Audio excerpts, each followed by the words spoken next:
Get to it after a reminder that this episode of the Ultimate Cleveland Sports Show is presented by Yahoo Fantasy. Fantasy football is back. You can fire up the group chat, get your draft boards ready, and buckle up for a season filled with breakouts, busts, and all the overreactions we live for. It all goes down on Yahoo Fantasy this year. The UCSS Fantasy League is back on Yahoo. It's the best decision we've ever made.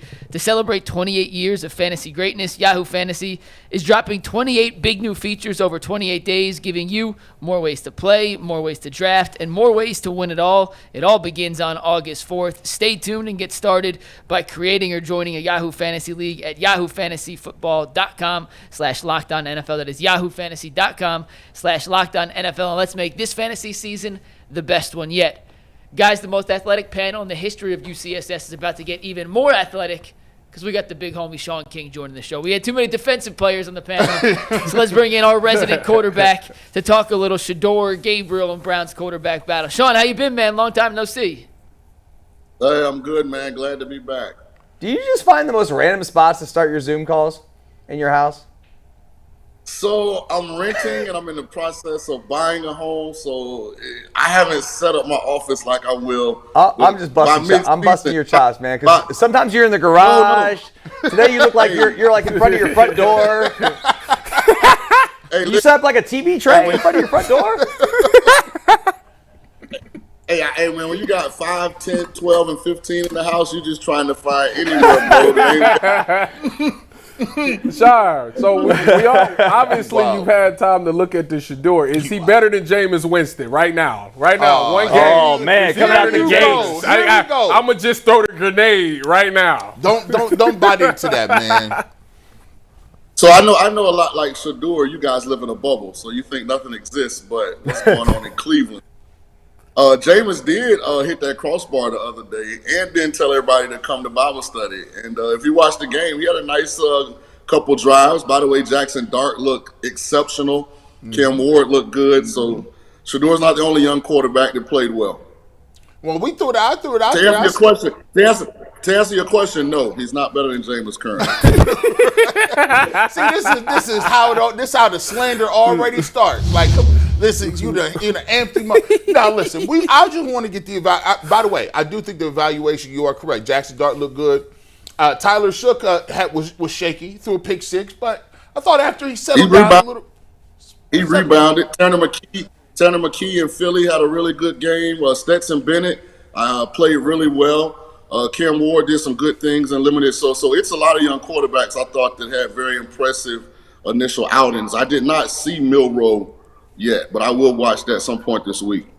When you look at Dillon Gabriel, one of the things that that people talk about with Dillon Gabriel is the processing. Obviously, he went third round. Shedeur went fifth round. There has been some limitations because of the height and kind of figuring out where his lanes is passing wise. What do you expect to see from Dillon Gabriel? All accounts are that he is going to play in this game. What are you looking for from him specifically? Not much. And for context and to be fair, I had a 7th round grade on Dillon Gabriel and a late first, early 2nd round grade on Shedeur. And I think if Shedeur had been drafted in the 3rd round and Dillon Gabriel in the 5th, that will give the Browns an opportunity to only keep 3 quarterbacks, because I think they'd release Gabriel. I just don't know how his game translates consistently to the NFL game. And I hope I'm wrong, because he's a really good kid. I actually got to coach against him because he initially went to University of Central Florida. Mm-hmm. And he followed after, I think the kid's name was Milton, that had the devastating knee injury. So I actually have followed Dillon for a while and want him to be successful. But I got to be honest about where I had him evaluated coming out of Oregon. So let me just ask you this question. Hold on. There was a pause there. Somebody on the panel been. We were trying to decide who was going to ask the next question. This panel, we kind of like. We have it's the Players Tribune panel. Players, here. we be having ADD, so sometimes they'll be seeing the move. Is it you or me? So yeah. So Tyvus won. I knew I had went and he had. So that's why I was. Yeah, right. Okay. Go ahead. Inside the numbers, right? Go ahead, Dustin. Do you think the Browns did a disservice to both of these quarterbacks by? I mean, they take Sanders in the 5th round. And it's not just an average fifth-round quarterback, that might make the team. I mean, this guy's a superstar college player who, walks around with an entourage. I mean, he's a big deal. Like, people really love this guy, and he's been a great player. He's Deion Sanders' kid. Does this undercut Gabriel's opportunity to compete? That's going to be the interesting thing. I think I'm in the minority, and that I think Kevin Stefanski and Mr. Haslam's first name is Jim, right? Yep. Mm-hmm. I think him and Jim Haslam have handled this process at an elite level. Okay. And here's why. They've not piggy-tailed any of the 4 competitors. So whoever ends up being the starter is going to actually organically have earned it. And that's why I was glad that Stefanski didn't big up Shedeur after the game, because we haven't seen Pickett or Gabriel compete yet. Mm-hmm. I was glad that Jimmy Haslam didn't come and announce that Shedeur was his dog, because now it looks like whoever wins is going to actually have organically won the competition. And here's why that's important, guys. When you hand someone something, for them to maintain and keep that platform, they have to have instant success. When a quarterback earns the opportunity, guess what comes with it? Patience. Because people saw him earn it, not it be given to him. And so I think that's really important when you're looking for a franchise quarterback. I tell all the Shedeur fan base, who are the most delusional group I've ever been around in my life. I mean, Shedeur is the only player in NFL history that after a preseason game, Nike made a new commercial. Like, isn't that generally like reserved for like after winning the championship? Like, it's really a phenomenal. I mean, it's unbelievable, the energy surrounding this kid. But I tell them, what if Shedeur had the hammy and Dillon Gabriel had played the same game Shedeur Sanders had played? Would Shedeur have deserved an opportunity to come out and compete? And they would all say yes. So my thing is, let the process work itself out. Shedeur got his opportunity. He showcased that, he has some skill set, that he can make some of the throws, that he can keep his composure. We'll see if he could do it against the ones. If we're being honest, I mean, they weren't very good when Carolina's better players were in. If we're being honest, he threw a ball that could have been a pick six that the Panther got dropped on the ball over the middle. So that's what I think he means when he says, I didn't play my best game. So let this thing play itself out. I've never seen a quarterback competition that people wanted to end the first week of training camp. Well, with Dillon Gabriel being a third-round pick, do you think they would actually, like, say Shedeur did beat him out, do you actually believe? Nah, they won't cut him. All right, because I just, the third-round pick part, I'm just like, he kind of guaranteed it. So you think that it's really between Joe and Kenny that loses the roster spot? I think they're going to actually, I think the only person who could get cut is Pickett. I think if Pickett does not perform well, he's the only guy that could get cut. But I also want to put context on this, guys, because I'm back now, but I've been out for a while. I had some stuff going on. Dillon Gabriel was the most egregious draft pick of the entire draft. Dang. There's no way you can have a third-round grade on Dillon Gabriel. Impossible. Dang. I mean, Shaun. I mean, look,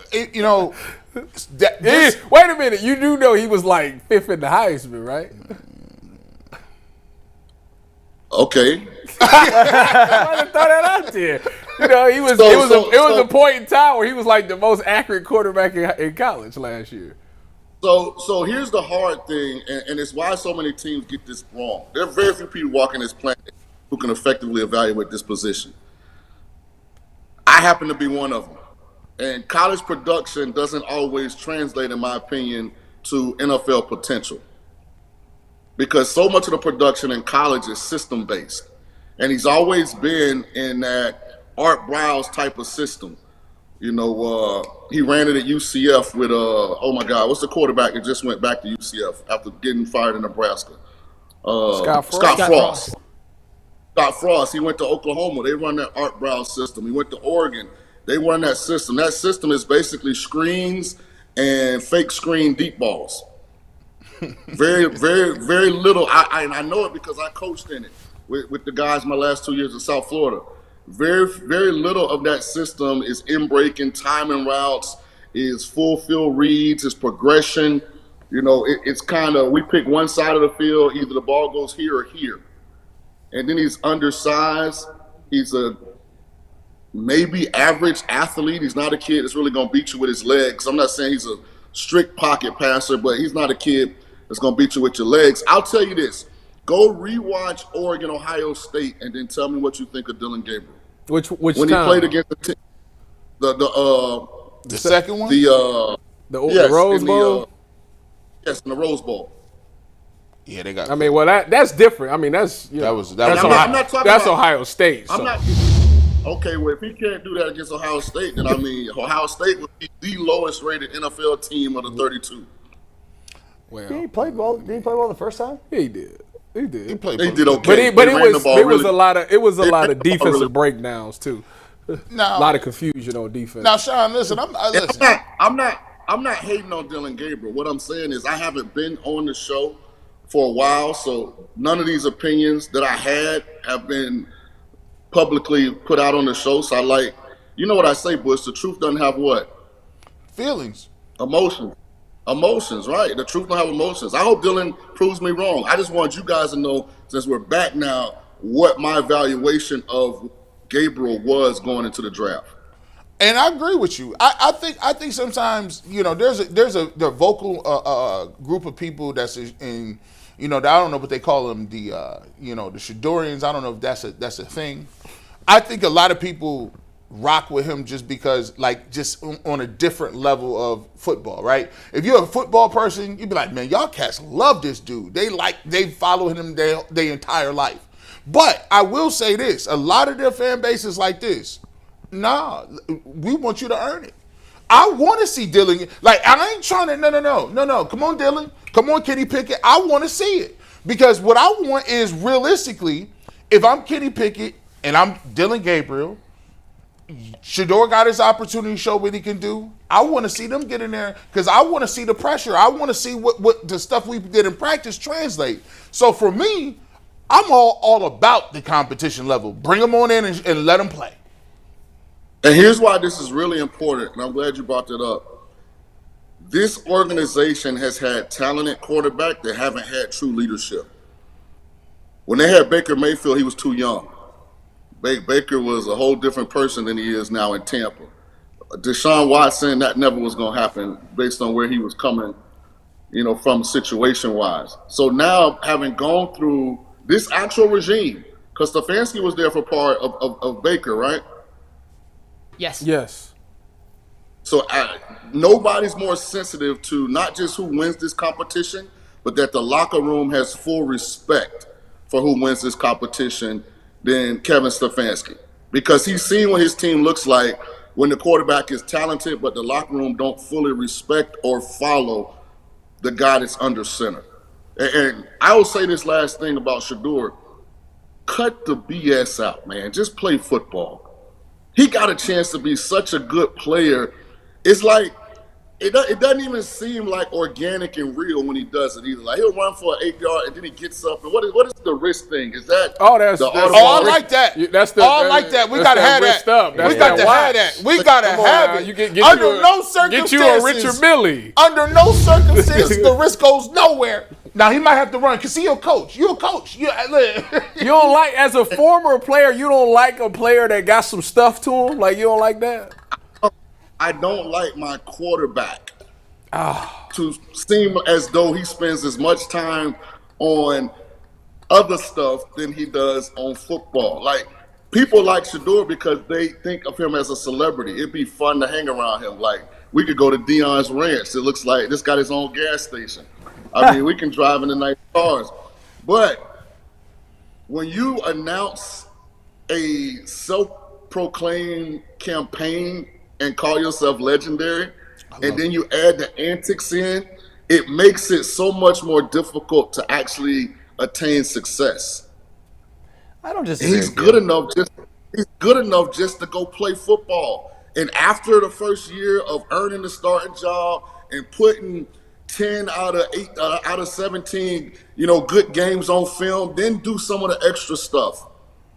But what if that's him? It's just hard to change who you are. What if that's just him? And that's what you've done your whole life. I agree with you, by the way, that by doing all those things, it doesn't make things easier on you, the player. And watch where it spills over. Now, because so many people, and listen, I'm so glad that you guys agree with it. Because when you go on the websites and the social media pages, you got all these people saying, "Oh, throw it up. Oh, what time is it? Richard Millie." You feel entitled after getting selected in the 5th round and playing 3/4 of a preseason game to attack a local reporter about something that he's written about you. Remember this now, guys. Association breeds assimilation, right? Whatever environment you hang around in, you take on the characteristics and attributes of that environment. It's very hard for a quarterback to take the line and walk the line as Shedeur does and not become entitled, not become self-consumed. Well, like, how do you let me say this. How do you have all these antics and be humble?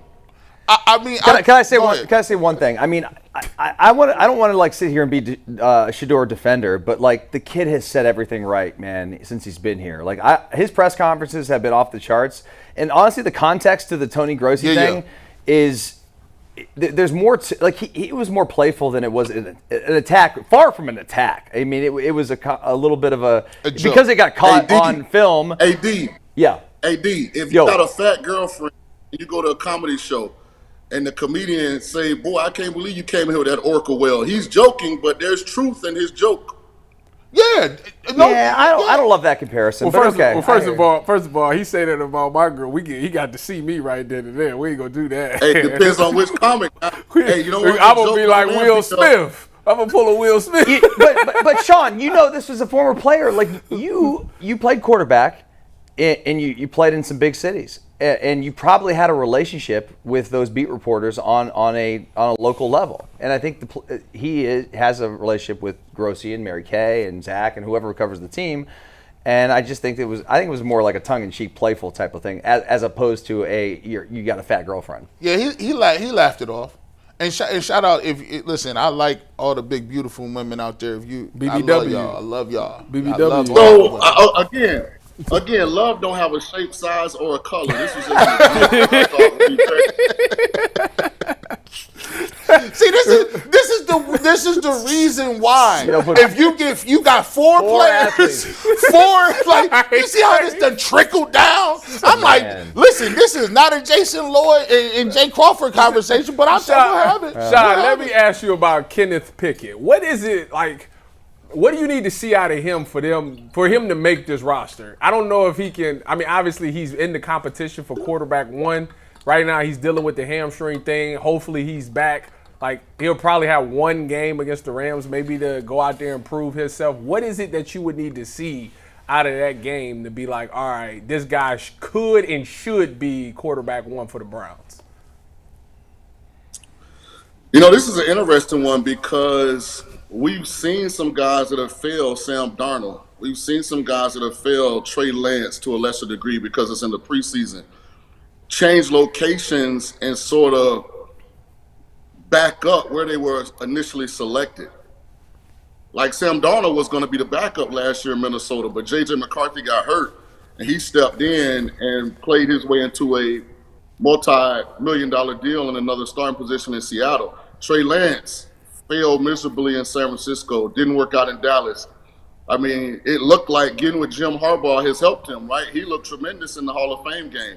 He backed it up with a pretty good performance this past, weekend as well. So it's really going to be up to Kenny Pickett. I don't think, I have expectations. I just want to sit back and watch and find out. I mean, has he learned from his mistakes? Has he grown from his failures? Is that experience not going to catapult him to being what Pittsburgh thought he was coming out of college, which was a first-round pick at quarterback? Or was Pittsburgh dead wrong?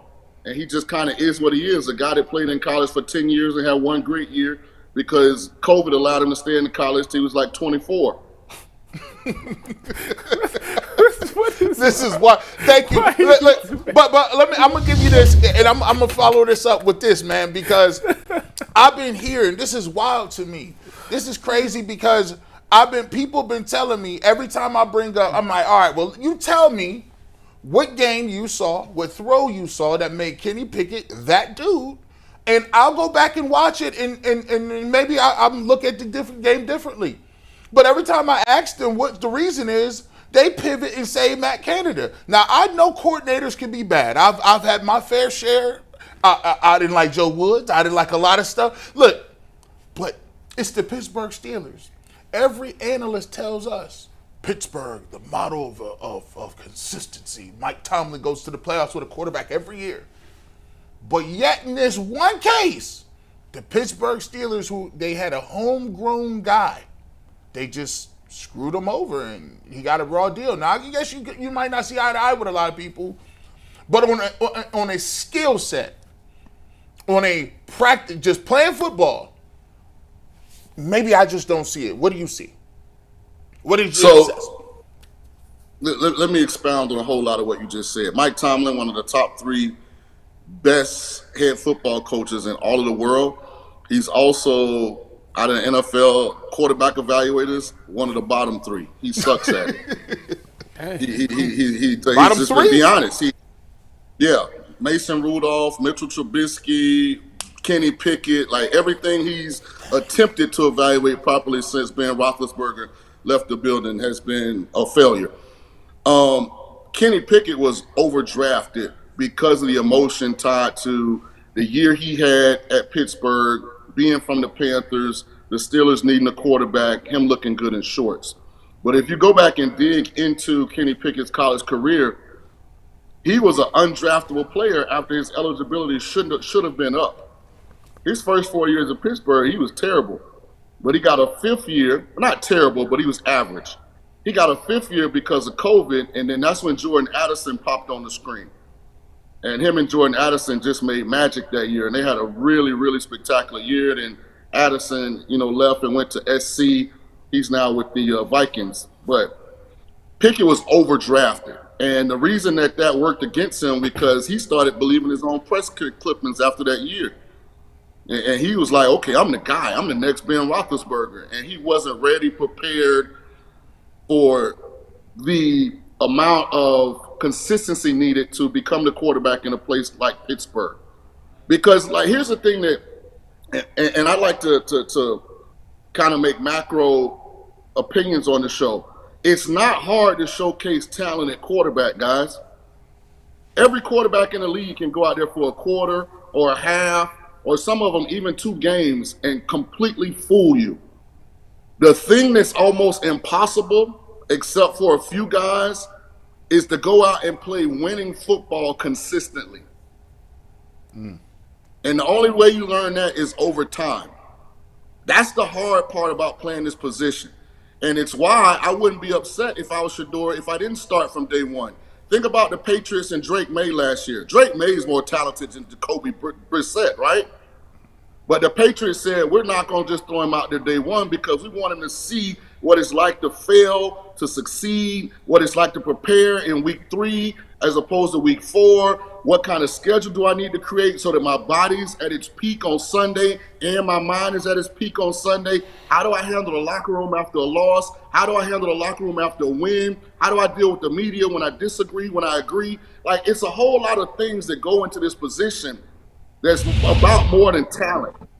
And letting a young kid get to see it for a couple of weeks is never a bad thing. Shaun, man, listen, I forgot what type of heat did you be bringing, bro. Fire. You be coming straight from the hip, bro. Unlike your shoes today. We got clips. Yeah, okay. Dang, you got the Ferrari. Yeah, that's crazy. And you say he slid that one in? I told you to bring some fire today. I told you I'm not wearing none of my shoes to the first day of school. He put on his grandpa walking mall shoes. Yeah, I got the mall walkers right here. They're not terrible. They light. It's light. Shaun, you know how it be. Look at that. Why you get that angle? Steve, you got the angle where they look like they were smushed down. They ain't smushed down like that. Go Ain't no fire like these. Yeah, you got to. They got the. These dudes got stimulus packages. They still got these league checks. They getting concussion checks. So G. Bush, if it's any consolation, my oldest son, my namesake Sean Jr., has the exact same pair of shoes on today. See. I take it back. You know what? Some Air Max 90s? These ain't even like 89s. Those are 89s? Shaun, man, I appreciate you. I can't wait to have you on during the season. Yeah. By the way, we're going to get you a nice watch so you can wear that on. Listen. Hey, listen, guys. Don't self-promote yourself to legendary. Let other people call you legendary, and then you embrace their opinion. LeBron James did call himself the chosen one. He definitely got chosen. Yeah, LeBron James' level of ability and talent far Don't go there. supersedes. Don't do it. Don't do it. No, Don't do it. I gotta do this. I know y'all probably got a break, but I gotta do this before I go. Shedeur Sanders is not a transcendent talent at quarterback. He's a transcendent personality and celebrity, but not talent. Now, does that mean he can't be an elite quarterback in the NFL? No. But there is a difference. There is a divide. Is Cam Ward a transcendent talent? He's more talented than Shedeur Sanders. Okay. Just if you look at traits, he's more talented than Shedeur Sanders. So is Jackson Dart. Well, Shaun will be bringing us those quarterback takes every other week during the football season. Shaun, we appreciate your insight as always. Can't wait to hear from you again. It's gonna be a fun year. Every other week. Hey, Dustin been scoping me. He all on my. I be in the front door. That was the funniest thing. That was funny, bro. It's all love, man. It's all love. Dustin been cooking. Awesome. Thanks, Shaun. Thanks.